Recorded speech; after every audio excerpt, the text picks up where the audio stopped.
Olá, boa noite. Iniciando mais uma reunião do Decifrando o Novo Testamento com a Visão Espírita. Meu nome é André Andriolo.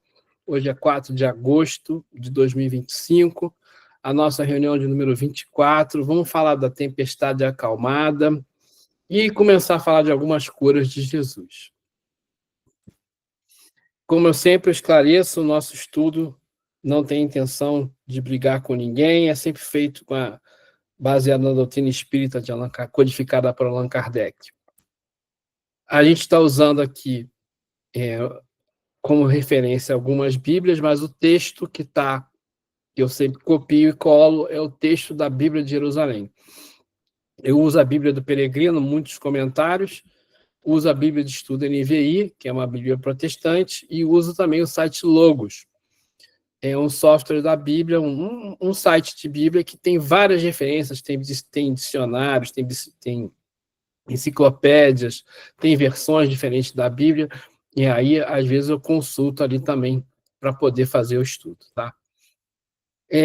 Outras fontes não espíritas que eu tenho usado é o Novo Dicionário Bíblico da Bíblia, esse Douglas, e o Novo Testamento interpretado versículo a versículo pelo Champlin. O dicionário bíblico ele é de origem protestante, da Igreja Reformada, e o Novo Testamento interpretado versículo a versículo é mais católico. As fontes espíritas eu vou usar hoje o Evangelho dos Humildes, do Eliseu Rigonati, os livros do Estudo Aprofundado da Doutrina Espírita, apostilas, tem duas, usa referências de lá, A Sabedoria do Evangelho, volume 5, do Carlos Pastorino. Vou usar também o Livro dos Espíritos, a Gênese de Allan Kardec, os dois livros de Allan Kardec, e a apostila 3 do Estudo Interpretativo do Evangelho segundo Lucas, né, do Evangelho Redivivo. Tá?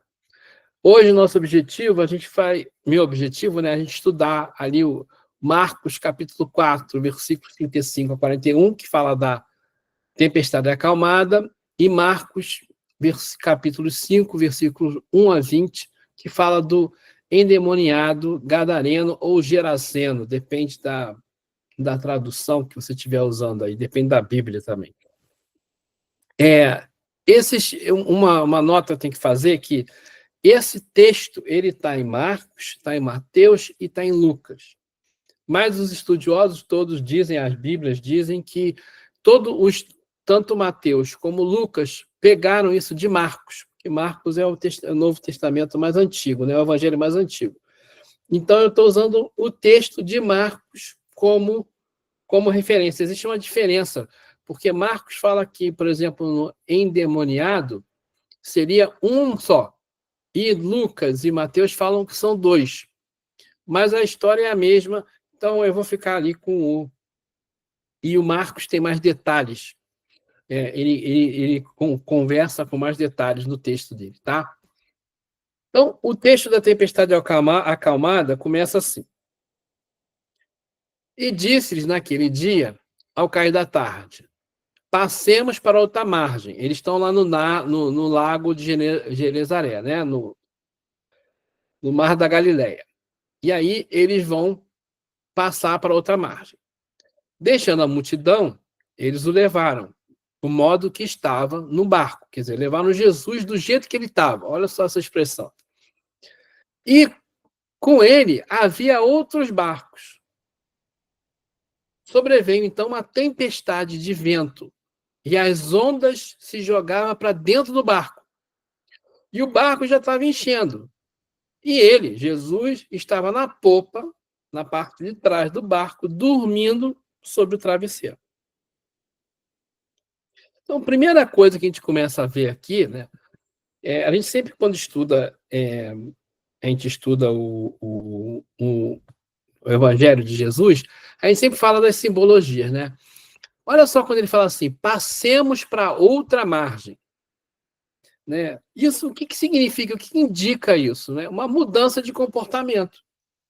Né? Quantas vezes na nossa vida nós temos que passar para outra margem, né? Chega um momento, vamos passar para outra margem, vamos fazer outra, vamos mudar nosso comportamento, porque chegou a hora da transformação espiritual. Jesus chamando os discípulos, vão para outro lado, que está na hora da gente fazer uma transformação. E o que acontece? Toda vez que você passa por uma transformação, que você passa por uma modificação, essa travessia, né, ela traz sempre riscos. Sempre riscos. Mas lembra que nesse caso aí, Jesus é que chamou eles. Então, de qualquer maneira, a gente vai ter, eles, né, vão ter ali um amparo do Cristo, pelo menos eles esperam que eles tenham um amparo do Cristo, né? Bom, outra coisa que ele falou nesse texto ali, né, o segundo versículo ainda, deixando a multidão, eles o levaram do modo que estava no barco. O que significa deixando a multidão, né?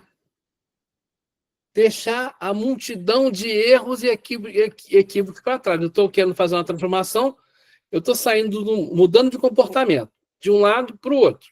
Então, eu tenho que deixar a multidão de erros e equívocos para trás.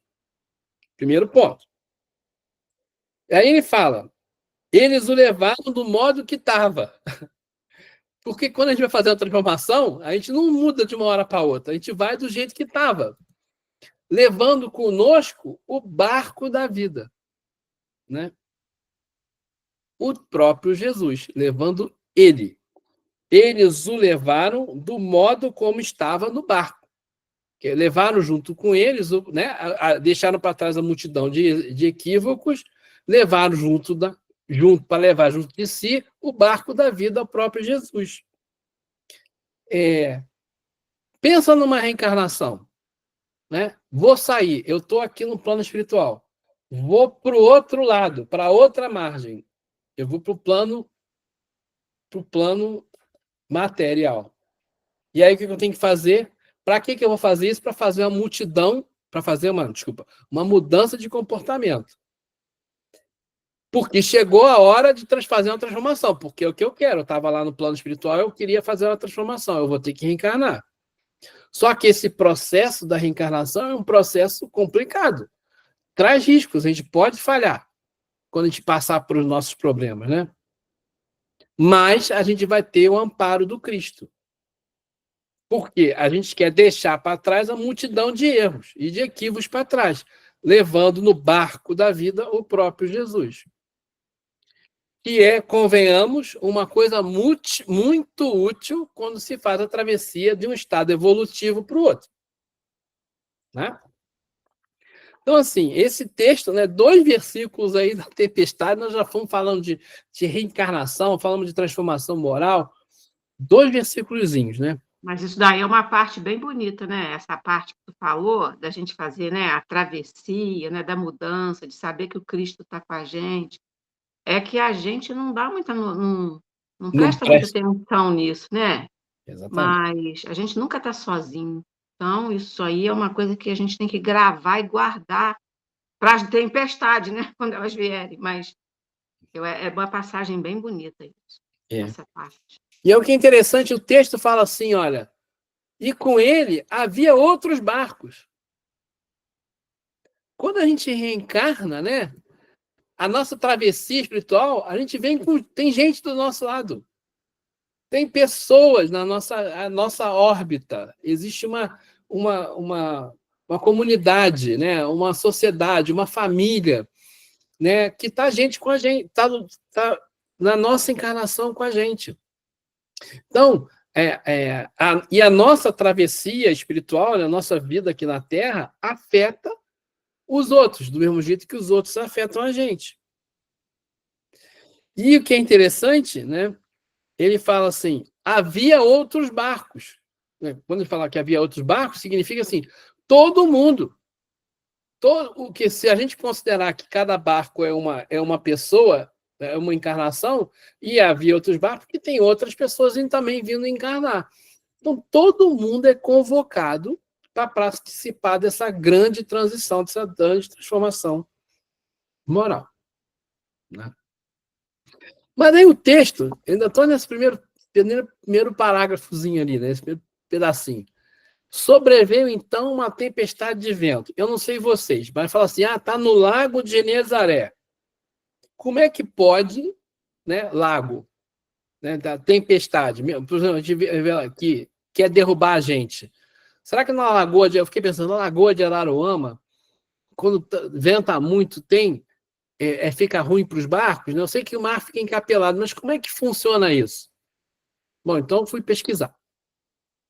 Então, o Lago Genezaré, Mar da Galileia, ou Lago de Genezaré, depende do lugar onde você vê, ele tem o formato de um coração, né? Não parece?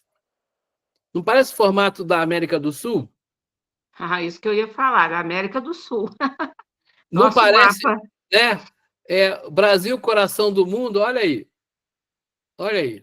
Transportar a árvore do Evangelho lá né, do Oriente Médio para cá. Olha só. Naquele estudo que o pessoal faz de segunda-feira, eles também utilizaram essa Essa imagem e imagem. essa relação. Isso aí. Então, você vê, o lago ele tem 24 quilômetros de comprimento assim, na parte maior, né? E 14 na parte menor. Eu arredondei porque eu tinha os números aí meio mais ou menos isso. Aí o pessoal eu tenho usado esse dicionário bíblico aqui, ó. Que eu falei com vocês, é muito bom isso aqui. E aí ele fala: tempestades fortes tempestades e fortes ventos são ocorrências comuns no mar da Galileia. A geografia da região favorece a ocorrência de tempestade. O Lago de Genezaré é um imenso reservatório de água doce formada pelo Rio Jordão. Entendeu? O Rio Jordão passa ali e forma um lago ali no meio. E ele sai na outra ponta. Entra para um lado e sai pelo outro. Com cerca de 24 quilômetros de extensão. Daí a ser chamado de mar. Porque eu acho que, se não me engano, o horizonte é 17 quilômetros. Para você perder o horizonte. Né? Então, quando a gente enxerga assim, o horizonte do mar é 17 ou 18 quilômetros. Então, você olha de um lado para o outro, você não vê. De uma ponta, você não vê a outra. Nos 24 quilômetros ali. E a maior largura, 14 quilômetros, na região de Magdala. E ele fica abaixo do nível do mar. O mar da Galileia está abaixo do nível do mar, 225 metros, e o clima ali é semitropical. Bom, o que eles falam? Né? Que a presença do Monte Hermon e outras montanhas, algumas com neve, favorece a canalização de ventos gelados que se deslocam numa espécie de corredor, quando percorrem os desfiladeiros entre as montanhas. E quando a ventania encontra as águas quentes do Mar da Galileia, depara-se com um clima semitropical da localidade e provoca choque térmico que tem chuva e tempestade violenta. Então, né, o vento passa, faz um corredor aqui e acontece tempestade. Então, realmente tem tempestade lá naquele lugar. Né? Então, aquilo que o Marcos está contando de Jesus era uma coisa plausível. Né? Realmente podia ter uma tempestade ali. Ele sempre falou, né? Jesus sempre usou as coisas do dia a dia para ensinar para a gente. Mais um assunto, mais uma situação. Né? Mas, rolando uma tempestade, os caras num barquinho de pesca, eu não sei se algum de vocês já pegou um tempo ruim no mar com um barco pequeno. Uma vez eu fui estava em Angra, fui para Ilha Grande. Aí estava lá em Ilha Grande, passamos de Ilha Grande, vamos voltar. E pegou uma traineirazinha. A gente não perdeu o ferry boat, a barca, e viemos numa traineirazinha. Gente, começou a bater um sudoeste lá. Aquela traineira para subir na onda, aquele negócio, aquele nervoso, um ventinho de nada. Já fiquei apavorado. Imagina aquele barquinho naquela época de madeira, que não tem motor, né? Com remo, e, ou vela, né? E o Jesus dormindo lá na popa do navio, né? Dormindo sobre travesseiro, né? É assim, imagina a situação. Os caras, né, os apóstolos vendo ali Jesus dormindo e os caras lá lutando contra o mar e Jesus dormindo. O que seguia Jesus? Jesus queria ensinar alguma coisa. O que ele queria ensinar? Será que ele queria dizer que ele não estava nem aí? Ele estava indiferente? Era uma indiferença de Jesus? Né? Será que Jesus estava alheio ao que estava acontecendo? Será que ele não sabia o que estava acontecendo? Ele dormiu, desdobrou e não estava nem aí? O que aconteceu, né?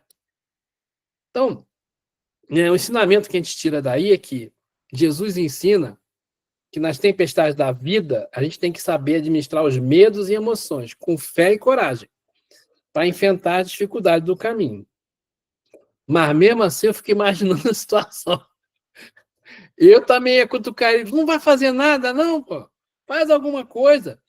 E aí é o que eles fazem, né? Eles acordam em Jesus e falam, mestre, tu não se importa que a gente morra? Aí levantando-se, ele conjurou severamente o vento e disse ao mar, silêncio, quieto. Logo o vento serenou e houve grande bonança. Então Jesus, né, levanta e manda o vento parar. Manda o mar se acalmar. Como é que pode um negócio desse? Allan Kardec, no Livro dos Espíritos,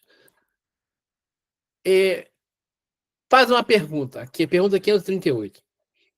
Formam categoria especial no mundo espírita os espíritos que presidem os fenômenos da natureza? Serão eles seres à parte ou espíritos que foram encarnados como nós? Quer dizer, ele já tinha notícia, já tinha recebido notícia que os espíritos manipulam, cuidam das coisas da natureza. Inclusive, no folclore, na mitologia, sempre tem, né, as ninfas, os sátiros, né, os animais, o deus Pan, né, que cuidam na mitologia grega, que cuidam da natureza. Né? Então, existem várias entidades da natureza espalhadas na mitologia. Então, Kardec pergunta isso. E os espíritos respondem. E ele pergunta, são os seres à parte ou espíritos que foram encarnados como nós? Quer dizer, são ninfas, são duendes, são sátiros? O que eles são?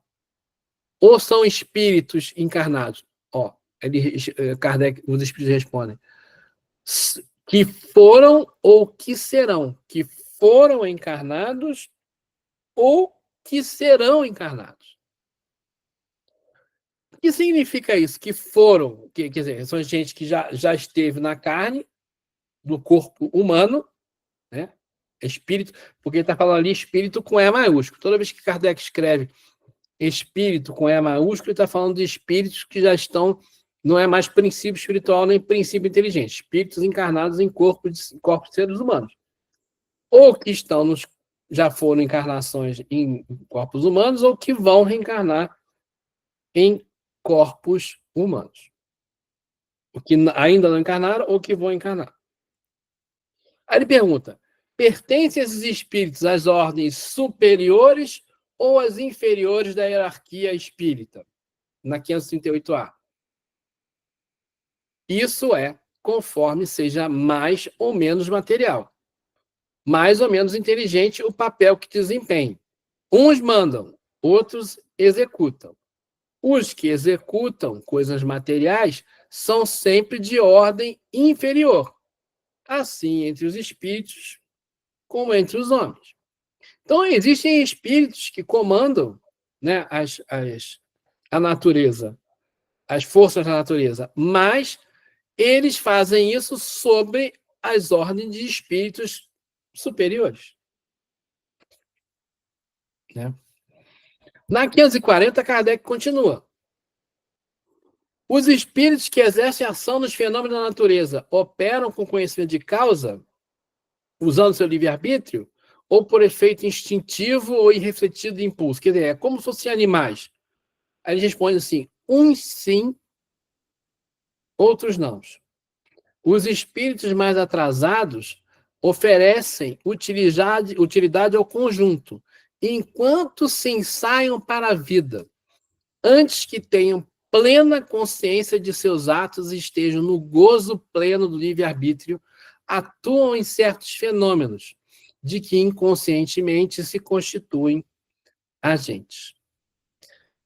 Então, né, o princípio espiritual, ele começa a sua jornada lá né, nos vegetais, passa pelos animais, a gente vai, né, o princípio espiritual vai evoluindo, vai aprendendo, né, com instinto nos animais, já começa a aprender um pouquinho, né, da pequena inteligência que alguns animais têm, chega um momento, ninguém sabe qual, que o espírito pode ser promovido do reino animal para o reino hominal. Essa mudança, né, as primeiras encarnações, esses espíritos ainda são espíritos muito ligados no anterior, né, no reino anterior.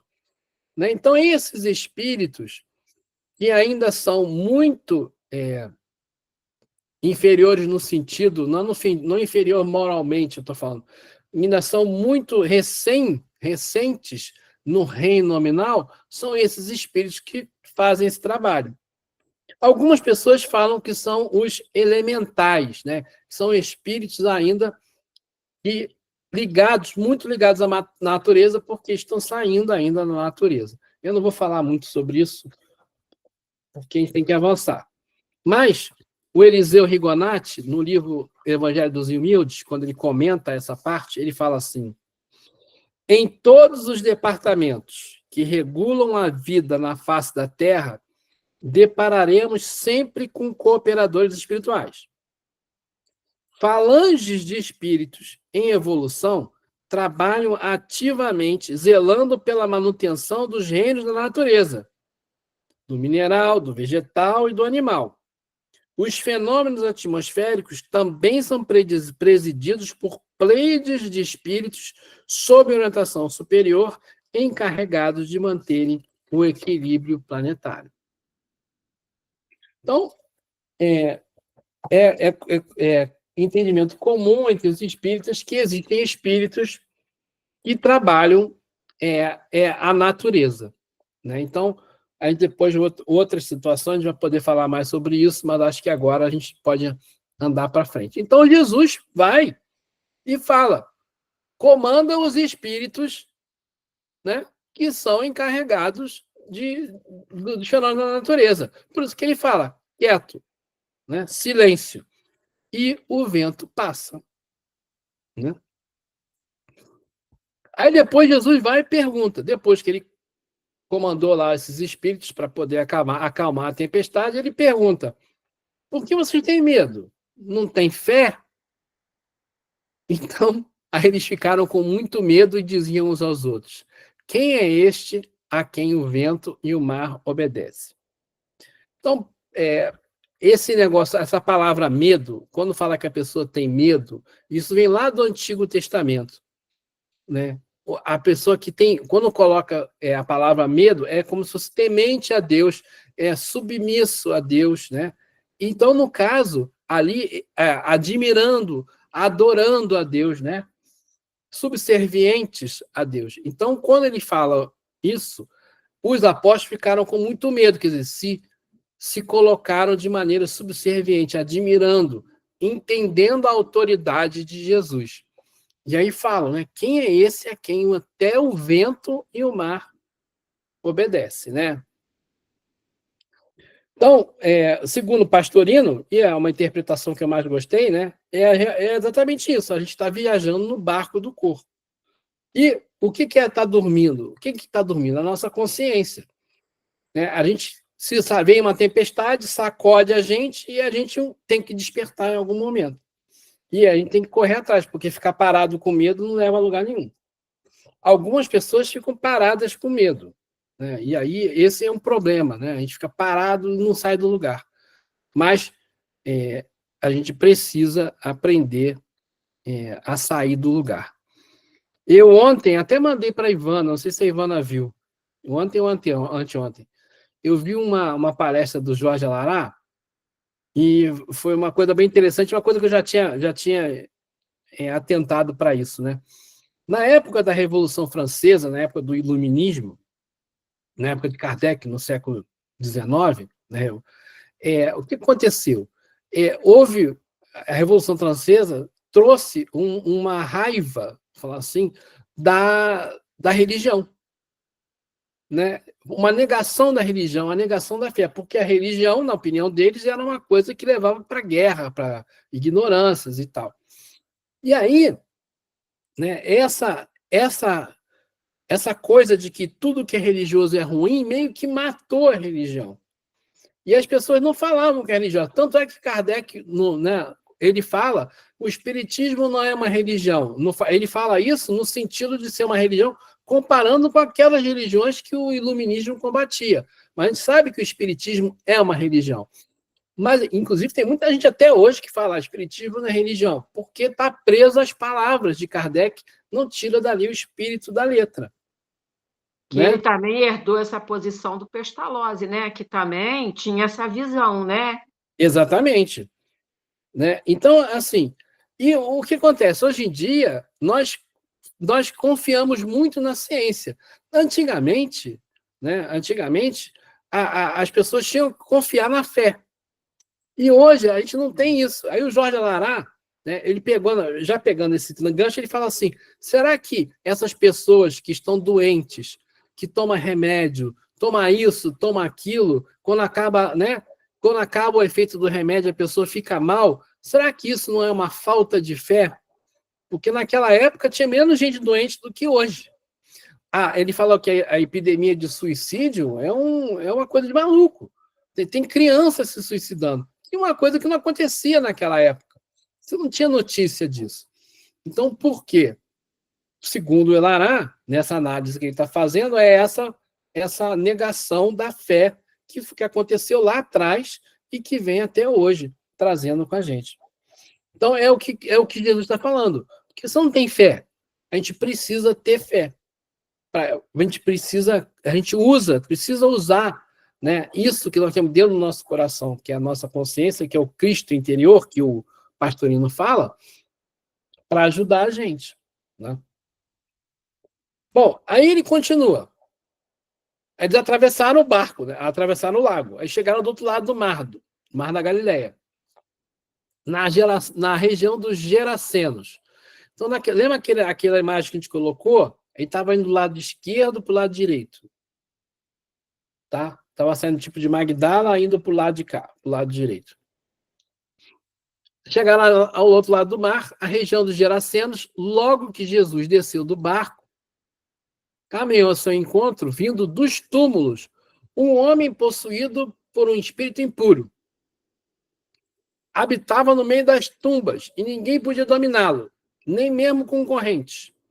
Muitas vezes já haviam prendido com grilhões e algemas, mas ele arrebentava os grilhões e estraçalhava as correntes, e ninguém conseguia subjugá-lo. E sem descanso, noite e dia, perambulava pelas tumbas e pelas montanhas, dando gritos e ferindo-se com pedra. Olha só que situação. O cara morava no meio das tumbas, né? E ele amarravam ele com algema na mão, né? E grilhões nos pés, e ele arrebentava. Então era um cara muito forte, né? Então, assim, isso é um processo obsessivo por subjugação, muito forte. Subjugação é quando a criatura não é mais dona da própria vontade, ficando à mercê das imposições dos perseguidores espirituais. É uma obsessão, uma influência espiritual tão grande que a pessoa, o espírito, o encarnado fica subjugado no espírito, subjugado ao espírito. E o obsidiado, ele era tão forte, mas um cara forte, que rompia as algemas e os grilhões e atacava quem passava na rua, vamos falar assim, né? Então, quando essa descrição do obsidiado é uma coisa meio assustadora, né? Imagina. Então, eles já tinham saído, atravessado o lago, pegaram a tempestade, quase morreram, chegaram lá e encontraram lá o obsessor, o obsidiado. Ao ver Jesus de longe, o obsidiado, né, correu e prostrou-se em frente dele, chamando em alta voz: Que queres de mim, Jesus, filho do Deus Altíssimo?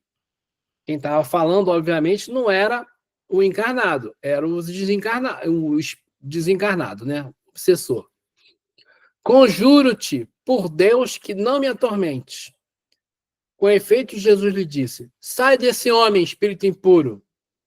E perguntando-lhe: Qual é o teu nome? Jesus perguntou. Aí o espírito respondeu: Legião é meu nome, porque somos muitos. E rogava-lhe insistentemente para que não os mandasse para fora daquela região. Né? Então, assim, primeiro, legião era o meu nome. Significa que um obsidiado pode ser dominado por mais de um espírito ao mesmo tempo. A gente tem relatos, o André Luiz faz relatos no livro Libertação, por exemplo, de obsessões orquestradas. Né? Vários espíritos obsidiando a mesma pessoa, esqueci o nome da menina, da personagem principal, ela sendo obsediada por vários espíritos, cada um com uma tarefa. Cada um com uma tarefa. Esse aqui vai perturbar a vida familiar, esse aqui vai perturbar a vida do trabalho, esse aqui vai perturbar não sei o quê, a saúde dela aqui, esse vai perturbar a saúde dela ali. Então, era o caso desse obsidiado aí, do endemoniado Geraseno. Né? Então, aí continua a história. Ora, havendo ali, pastando na montanha, uma grande manada de porcos, eu vou fazer só uma observação assim. Vocês lembram que o judeu não come porco. Judeus não comem porcos. Nem sei se eu coloquei isso aqui depois. Então, só guarda isso. Rogava-lhe então, dizendo, porque não come porcos, porque os porcos são considerados animais impuros, está lá em Levítico, capítulo 11, lá onde descreve todos os bichos, os alimentos que são puros e impuros. Rogava-lhes então, dizendo, o obsidiado falando, manda-nos para os porcos, para que entremos neles. E aí, Jesus, né, o permitiu. Os espíritos impuros saíram, entraram nos porcos e a manada, cerca de 2.000, se arrojou no mar, precipício abaixo, e eles se afogavam no mar. Então, você imagina, uma vara de porcos, imagina 2.000 porcos, vou falar mais sobre isso, e se joga no precipício e morre tudo afogado lá embaixo. Os que apacentavam, os porcos, né, fugiram e contaram o fato da cidade nos campos. E correram para ver o que havia acontecido. Foram até Jesus, aí os caras, né, aconteceu um troço aqui, Jesus tirou, sabe aquele espírito, né, o endemoniado, o cara que ficava no cemitério, lá nas tumbas. Jesus chegou, falou, mandou o espírito, o demônio sair dele, e entraram dentro dos porcos, os porcos se mataram tudo. A pessoa correu para ver o que tinha acontecido. Foram até Jesus e viram o ex-endemoniado sentado, vestido em são juízo. Aquele mesmo que tivera a legião. Aí eles ficaram com medo. De novo, aí agora esse medo aí é aquele medo de admiração, né? Então, assim, como é que pode, né, os porcos saírem correndo? Então, os obsessores, imagina, os obsessores ficam com tanta raiva que Jesus tirou eles do subjugado e jogaram a sua raiva contra os irracionais. Tal como acontece com pessoas iradas que quebram objetos. Isso aí é Pastorino falando, eu achei ótimo. Pessoas iradas que quebram objetos, esmurram paredes ou móveis e maltratam os animais que cruzam o seu caminho. quando se encontram ensandecidos pela raiva. E a gente sabe que alguns animais conseguem ver, né, o plano espiritual, principalmente o plano espiritual inferior. Alguns animais conseguem enxergar. Gato, né, o cachorro late sem motivo, o cavalo que para e derruba o cavaleiro. Então, imagina, né, os espíritos inferiores, legião de espíritos inferiores saindo correndo e os porcos percebendo. Saiu tudo correndo. Né? Agora, não é provável que tivesse esses porcos estivessem num lugar judeu, porque os judeus tinham os porcos como não puros, né? Bom, vamos dar mais um pouquinho aqui. As testemunhas contaram-lhes o que acontecera com o endemoniado e o que houve com os porcos. Começaram então a rogar-lhe que se afastasse do seu território, Jesus, pedindo para ir embora. Quando ele entrou no barco, aquele que for endemoniado pediu para que ele deixasse ficar com ele. Jesus não deixou.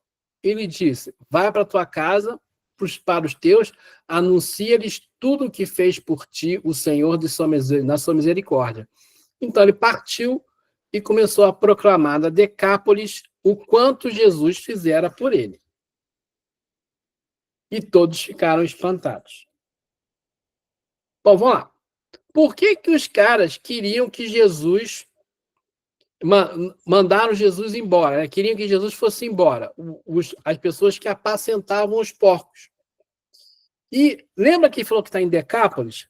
Bom, Decápolis era uma região de ascendência de cultura grega. Então, lá em Decápolis não haviam judeus, tá? É lugar dos gentios. Então, por isso que existia porcos ali. Agora, né, os porcos eram considerados impuros por judeus. Então, não devia ter muito porco. Então, para quem comia porco, que eram aqueles que não tinham o problema da religião, o porco valia muito. Aí me chega Jesus, um judeu, vai lá, expulsa o demônio do cara fortão, que ficava lá no cemitério, e ele vai, joga os espíritos dentro do porco, os porcos se jogam do penhasco e morre tudo. Quanto dinheiro esses caras perdendo? Por que eles vão deixar esse cara aí ficar aqui perto da gente? Então, por isso que existe essa oposição a Jesus, mandando Jesus embora. Porque eles não queriam. Imagina que situação é essa, naquela cultura. Quanto de dinheiro? Ele falou de 2.000 porcos. Tá bom, tá exagerando, mas que seja 100 porcos. Né? É muito dinheiro que jogou fora, né? Ali. Então, por isso essa oposição a Jesus. Olha os porquinhos que bonitinho. Aí, continua o texto, tá? As testemunhas contaram-lhes o que acontecera com o endemoniado e o que houve com os porcos. Começaram, então, a rogar-lhe que se afastasse do seu território. Continua dizendo que tem que ir embora. Quando Jesus entrou no barco, aquele que fora endemoniado rogou-lhe que deixasse ficar com ele. Quer dizer, o ex-obsidiado falou assim: eu quero ficar com o senhor. Eu quero ficar junto. Jesus não deixou e falou: vai para tua casa e para os teus e anuncia-lhes tudo o que fez por ti o Senhor da tua misericórdia. Então ele partiu e começou a proclamar toda Decápolis o quanto Jesus fizera por ele, e todos ficaram espantados. Primeiro, Jesus não explica nem dá razão por que não deixou o homem ir com ele, mas dá uma tarefa. E o ex-obsidiado humildemente aceita. Olha só que coisa interessante, né? Tirou o cara da prisão, né, da obsessão, da subjugação. Ele ficou, né, eu quero ir junto, quero participar disso. Ele falou, não, tu não vai não. Não explicou, o cara não perguntou por quê. Jesus dá uma tarefa, o cara aceita e vai fazer a tarefa. Né? Aí ele vai para Decápolis. O que era Decápolis? Decápolis significa, vem do grego deca, 10, e polis, cidade. Era uma região habitada por povos de descendência grega, que culturalmente cultivavam as tradições do helenismo. O helenismo é, né, a cultura grega. Ainda que estivessem subordinados politicamente ao Império Romano. Então, se dá para ver aqui no mapinha, né, a gente tem, né, o lago de Genezaré aqui, né? Gadara, vou falar assim, fica para o lado de cá. Eles atravessaram o lago, né, de um lado para o outro, e eles estavam do lado de cá. Né? E Decápolis é todo esse terreno, esse território aqui. Guedara, Bila, Capitola, Conata, Pela, Filadélfia, agora Rabat, Amon, tudo isso aqui, acho que Paulo vai para, quando ele fica cego, Damasco, também fazia parte da Decápolis. Tá? Então, esse aqui é o lugar. Né? Então, qual é a conclusão que a gente tira dessa história? Né? Todo mundo tem uma tarefa. Todo mundo tem uma tarefa. Até o endemoniado tinha uma tarefa. E a tarefa, ela é individual. Né? As nossas tarefas são individuais. Por isso que Jesus falava com ele, olha, posso ir contigo, vou ficar com a galera? Não, tu vai ficar sozinho aí. Mas você tem uma tarefa. Do mesmo jeito que lá no início da história, Jesus atravessou o rio, atravessou o lago, né? Simbolizando a mudança, né? Vou falar assim, uma transição, uma transformação espiritual, né? Para aqueles de um lado para o outro. Para o ex-endemoniado é também uma nova travessia. E ele dá uma tarefa para ele, né? Você vai ter que ficar aí e a sua tarefa é intransferível. A gente não pode passar para outro. Né? Então, todos nós, quando encarnamos, a gente passa por isso. Nós temos uma tarefa. E a gente até falou outro dia, né? Nós precisamos... A gente, quando recebe uma missão, a nossa missão, a nossa programação, né? Os espíritos amigos estão sempre conosco. Eles querem que a gente evolua. Eles querem que a gente passe pelas nossas provas, pelas nossas expiações, mas não adianta que ninguém vai poder passar isso por mim. É uma tarefa individual, é uma tarefa intransferível, mas a gente sempre tem ajuda. Né? É igual Jesus dormindo lá na popa. A gente acha que ele está dormindo, acha que ele está alheio, acha que ele está indiferente, mas a gente tem ajuda. Então, e quando a gente enfrenta os nossos medos, a tempestade passa. Mas alguém precisa dizer, chega, eu não quero mais isso. Muitas vezes a gente passa por muitos problemas na nossa vida porque a gente não está basta. Eu não estou falando de doença, estou falando de situações na nossa vida.